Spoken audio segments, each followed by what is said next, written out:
usually joins the satsang, Sunday satsang, and whenever Kabir Council has program, she's also there present. So today is a very special day for her, and they are having satsang. So I would now like to invite Acharya Sarveshwar Das Sahib for him to please convey his contribution to our satsang. Let's have Acharya Sarveshwar Das Sahib. Sahib. साहेब बंदगी, साहेब बंदगी, साहेब बंदगी, साहेब। धीरे धीरे रे मनो, धीरे सब कुछो, माले सिंचय सब घड़ा, ऋतुआ वै फल हो। माली सिंचय सब घड़ा, ऋतुआ वै फल हो। श्री सद्गुरुवे नमः।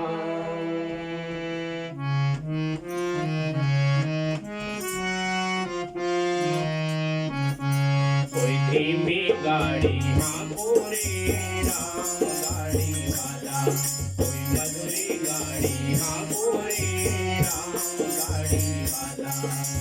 राम गाड़ी वाला, राम गाड़ी वाला, राम गाड़ी वाला, राम गाड़ी वाला। कोई धीमी गाड़ी हाँको रे राम गाड़ी वाला, कोई मधुरी गाड़ी हाँको रे राम गाड़ी वाला।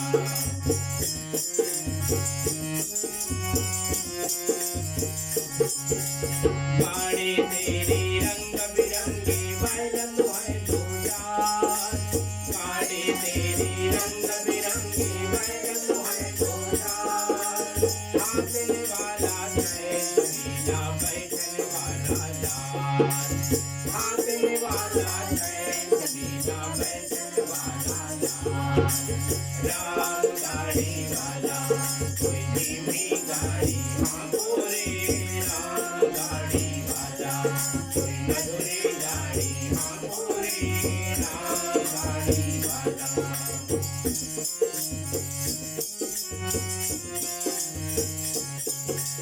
गाड़ी अटकी रेशम गाई, मंजिल बड़ी है दूर। गाड़ी अटकी रेशम गाई, मंजिल बड़ी है दूर। ऐसा कोई सद्गुरु मिले जो पहुँचावे हजूर। ऐसा कोई सद्गुरु मिले जो पहुँचावे हजूर। राम गाड़ी वाला, कोई धीमी गाड़ी हाँको रे राम गाड़ी वाला, कोई मधुरी गाड़ी हाँको रे राम गाड़ी वाला।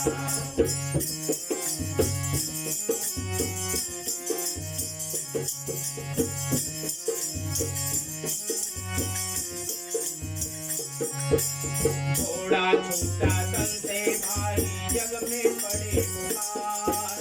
थोड़ा छूटा तन से भाई, जग में पड़े पुकार। दस दरवाजे बंद हुए भाई, निकल चला एतबार।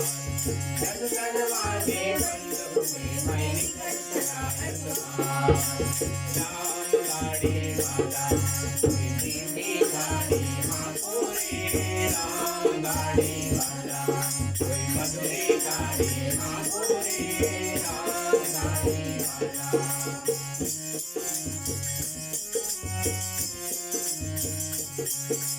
यंत्र हमारो झांझर भाई, गया बजा बनहार।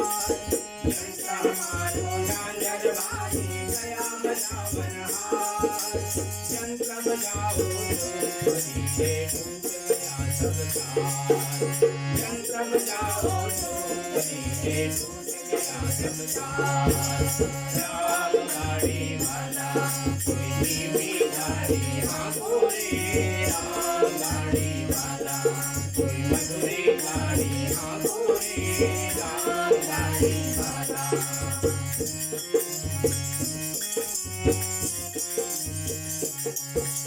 गंगा काटे घर बनाया, नाव में निर्मल नीर। गंगा काटे घर बनाया, नाव में निर्मल नीर। कहने वाले कहते पैसा दो कबीर। कहने वाले कहते पैसा दो कबीर। राम गाड़ी वाला कोई धीमी गाड़ी हाँको रे, राम गाड़ी वाला कोई मधुरी गाड़ी हाँको रे, राम गाड़ी वाला, राम गाड़ी वाला, राम गाड़ी वाला, राम गाड़ी वाला, राम गाड़ी वाला कोई धीमी गाड़ी हाँको रे, राम गाड़ी वाला कोई मधुरी गाड़ी हाँको रे, राम गाड़ी वाला, राम गाड़ी वाला, राम गाड़ी वाला, राम गाड़ी वाला। प्रेम से बोलिए सद्गुरु कबीर साहिब की जय। सत्य पुरुष समारंभां कबीराचार्य मध्यमाम् अस्मदाचार्य पर्यन्तां वन्दे गुरु परंपराम्, अस्मदाचार्य पर्यन्तां वन्दे गुरु परंपराम्। श्री सद्गुरुवे नमः। परम आदरणीय परम श्रद्धेय महंत श्री जय जागेसर साहेब जी, परम आदरणीय परम श्रद्धेय इस समय जूम के माध्यम से जितने भी हमारे आदरणीय महंत साहब हैं, आदरणीय भक्त हंस जन हैं, सभी को हमारे श्री इस कबीर काउंसिल की तरफ से जो हमारा ब्रांच है फ्लोरियाल में, आज हम यहाँ से इस कार्यक्रम को प्रस्तुत कर रहे हैं। और साथ ही साथ हमारे जितने भी मॉरिशस के महंत साहब लोग हैं, भक्त लोग हैं, कबीरपंथी समाज है, सभी की ओर से आप सभी को सादर साहे बंदगी, साहे बंदगी, साहे बंदगी। बहुत सुंदर आज का विषय हम सब लोगों को प्राप्त हुआ है भाव के बारे में, क्योंकि हम लोगों का जीवन इसी पर ही आधारित है, क्योंकि ये भाव केवल मनुष्य के अंदर ही आता है। सदगुरु कबीर साहब ने भक्ति के बारे में बहुत सुंदर बात कही। भक्ति भाव भादो नदी सबही चली उतराय, भक्ति भाव भादो नदी सबही चली उतराय, सरिता सोई सराहिए जो जेठ मास ठहराए। सदगुरु कबीर साहब कह रहे हैं कि भक्तों, सभी के हृदय में थोड़ी न थोड़ी भक्ति तो होती है, लेकिन भक्ति की विशेषता तब है जब हमारे जीवन में कठिन समय आए, विपरीत परिस्थितियां आए, फिर भी हमारे अंदर भक्ति समाप्त न हो। इसी प्रकार प्रेम के लिए सदगुरु कबीर साहब ने कहा कि हम सब लोग के अंदर में प्रेम के भाव हैं। जैसे एक माँ अपने बच्चे के लिए वात्सल्य का भाव रखती है, पिता अपने बच्चों के लिए वात्सल्य का भाव रखते हैं, भाई के लिए इसी प्रकार से एक अपनापन होता है, परिवार के प्रति अपनापन होता है, देश के प्रति देशभक्ति का भाव होता है। यह जो विचार हम सब के लिए, हम सभी के अंदर में है, ये मनुष्य को परमात्मा ने विशेष रूप से दिया है कि कभी न कभी हम भिन्न भिन्न भाव से गुजरते हैं। कभी दुख के भाव आते हैं, कभी सुख के भाव आते हैं। तो सदगुरु कबीर साहब ने इसी प्रकार से अनेक अनेक भावों को लेते हुए ये जो 84 अंगों का साखी ग्रंथ हम सब लोग पढ़ते हैं, सदगुरु कबीर साहब के वाणियों का यह बहुत ही सुंदर और अनुपम ग्रंथ है, जिसमें हम देखते हैं कि हमारे जीवन में कितने भाव चढ़ाव उतराव इसमें होते रहते हैं। लेकिन सबसे बड़ा है हमारे जीवन में ज्ञान, भक्ति, वैराग्य। अगर ये जीवन में हमारे नहीं है तो हमारा मानव जीवन अधूरा है कि हम गुरु की भक्ति करते हैं, परमात्मा की भक्ति करते हैं, माता पिता की भक्ति करते हैं, देश की भक्ति करते हैं, क्योंकि भक्ति के अनेक अनेक रूप हैं, लेकिन है वह भक्ति का है स्वरूप। लेकिन जब वह अध्यात्म स्वरूप को धारण करता है तो यही अध्यात्म स्वरूप का जो भक्ति है वो हमें परमात्मा तक पहुंचाता है। तो आज के यह सुंदर विषय भाव से हम सब लोग सुन रहे हैं, भजनों को सुन रहे हैं, तो हमारे हृदय में भक्ति की धारा प्रवाहित हो रही है। अगर हमारे हृदय में प्रेम न हो तो हम विश्व के साथ नहीं जुड़ सकते, परिवार के साथ नहीं जुड़ सकते, अपने धर्म ग्रंथों के साथ नहीं जुड़ सकते, पंथ के साथ नहीं जुड़ सकते। तो यह एक भाव ही है जो हम सब लोगों को एक दूसरे के साथ जोड़ रखा है। जहां पर जितनी सघनता होगी, वह भाव, वह प्रेम, वह भक्ति, वह जो भी भाव हमारे हृदय में जागृत होता है, वह उतना ही हमें उस ओर ले जाता है जो हम भाव हमारे अंदर में जागृत होते हैं। तो सदगुरु कबीर साहब की ये 84 अंग जो भजनों के माध्यम से भी हम लोग इसको गाते हैं और साखियों के माध्यम से भी इसको हम सब लोग स्मरण करते हैं। तो ये भाव हमारे अंदर में दो प्रकार के भाव जागृत होते हैं, एक सकारात्मक भाव, एक नकारात्मक भाव। नकारात्मक भाव कभी कभी क्यों हमारे अंदर में आते हैं, इसलिए कि हमें जीवन में ठेस होता है, ठेस मिलता है, अर्थात कहीं कहीं पर हम भटक जाते हैं, या कभी हमें एक विपरीत मार्ग की ओर कोई ले जाता है तो हम अपने जीवन में भटकाव में आ जाते हैं और गलत मार्ग पर चल पड़ते हैं। इसलिए बराबर अगर हमारे हृदय में, हमारे मन में, हमारी बुद्धि और विवेक में सकारात्मक भाव रहेंगे तो वो हमें कभी भी भटकने नहीं देंगे और हम सदा ही अपने जीवन में उत्तरोत्तर विकास की ओर बढ़ेंगे। जब एक व्यक्ति नकारात्मक भावों से भर जाता है तो वह अवसाद पूरित हो जाता है और उसके जीवन में एक प्रकार से तनाव की स्थिति उत्पन्न होती है और तनाव से फिर उसके जीवन में बिल्कुल ही उसके जीवन का बदलाव हो जाता है। वह कभी हो सकता है बीमार भी पड़ सकता है। उसके जीवन में जो एक धारा चल रही थी ऊंचाई की ओर, वो बिल्कुल नीचे की ओर जा सकता है।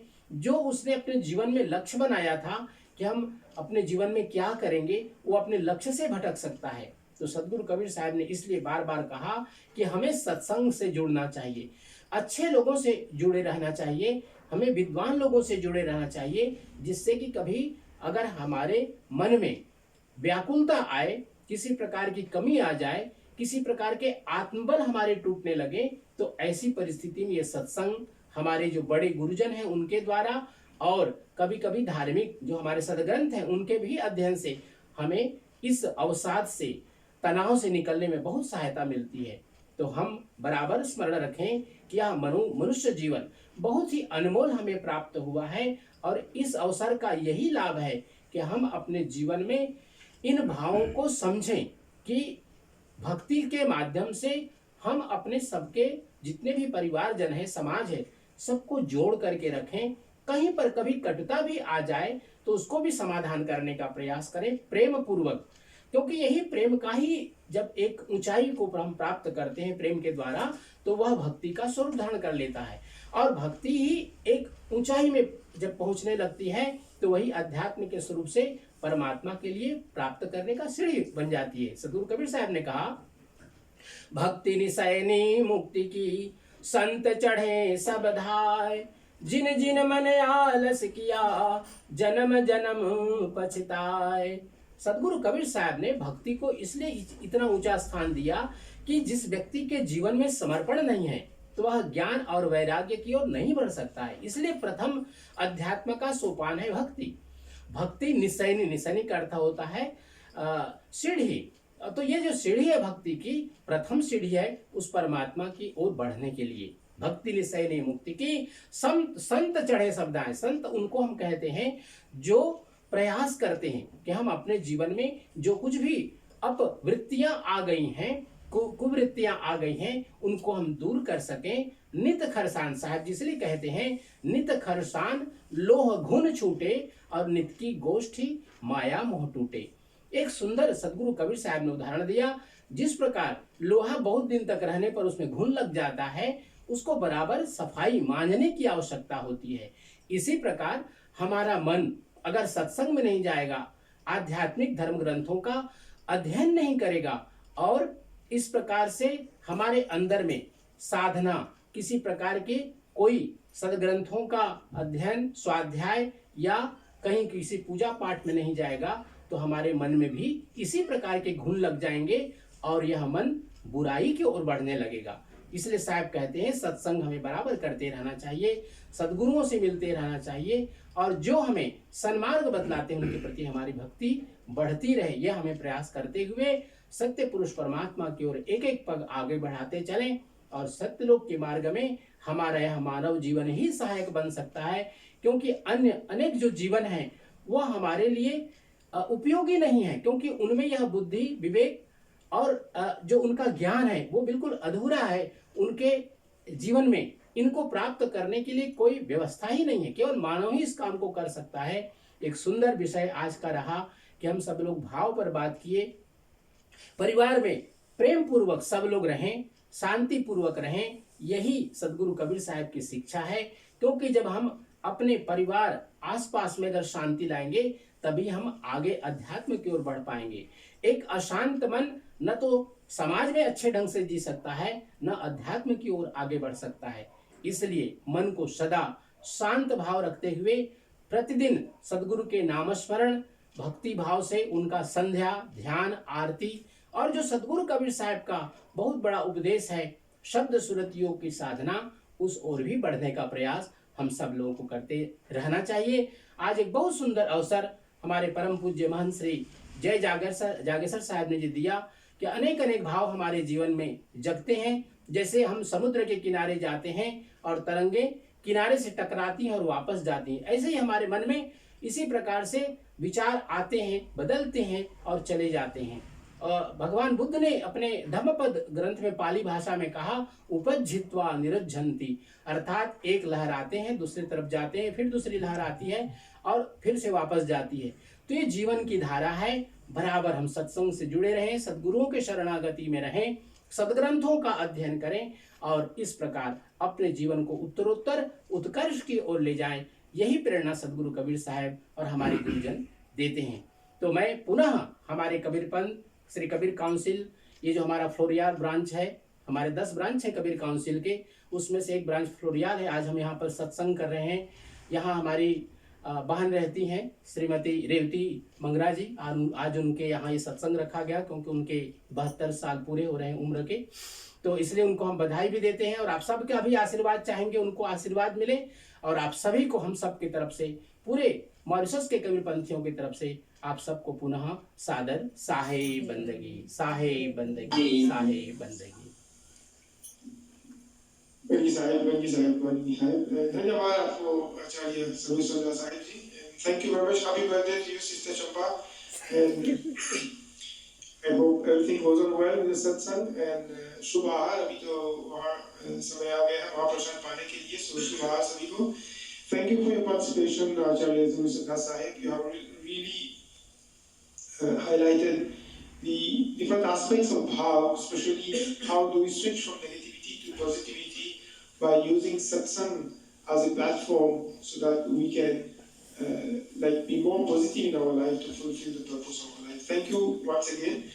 ये विषय ही ऐसा है, this topic, this theme is such that we can talk like hours and hours. Maybe we have to have another satsang just to continue talking on this subject. But we have some more participants who would like to give their contribution. Before I move on to the next participant, I would just like to give my views a little bit on this topic. As mentioned by many participants before also, bhav has so many different angles. Prem bhav, sat bhav, tyag bhav, bhakti bhav, daya bhav. All these bhavs are nature, like what kind of nature, what kind of disposition we are having when it comes to compassion, when it comes to love, when it comes to devotion, when it comes to detachment.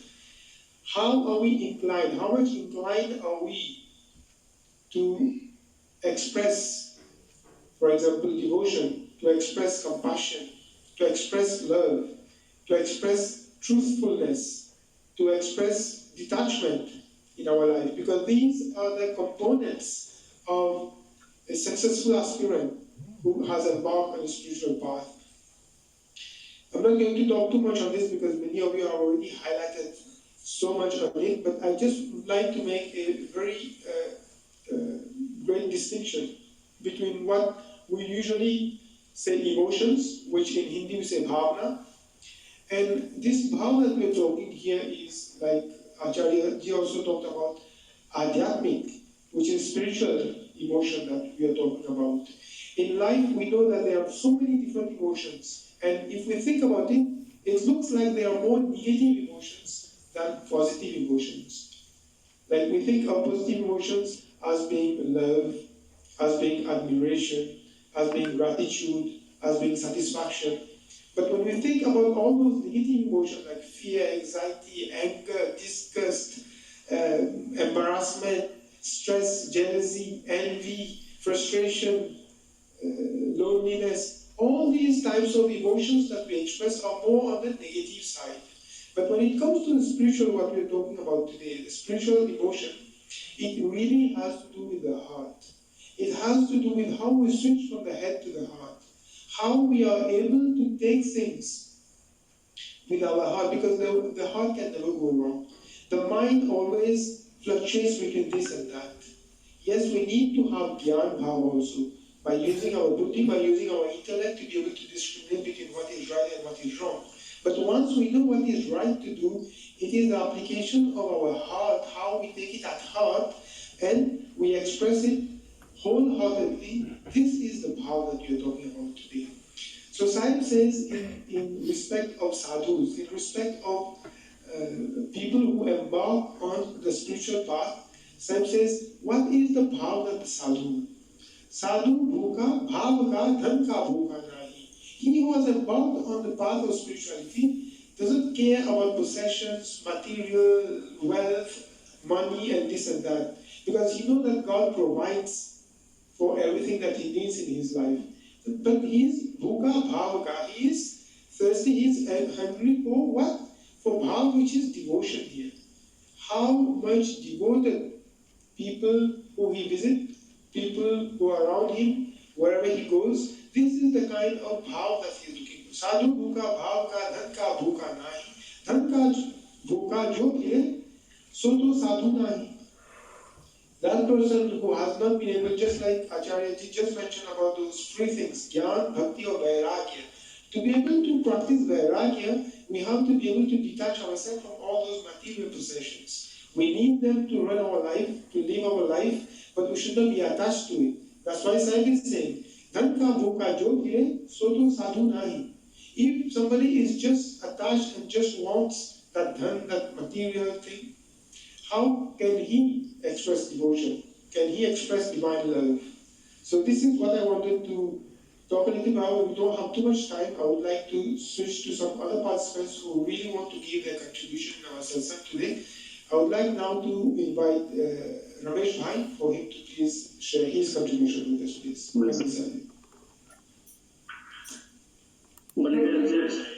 You can hear me? Yeah.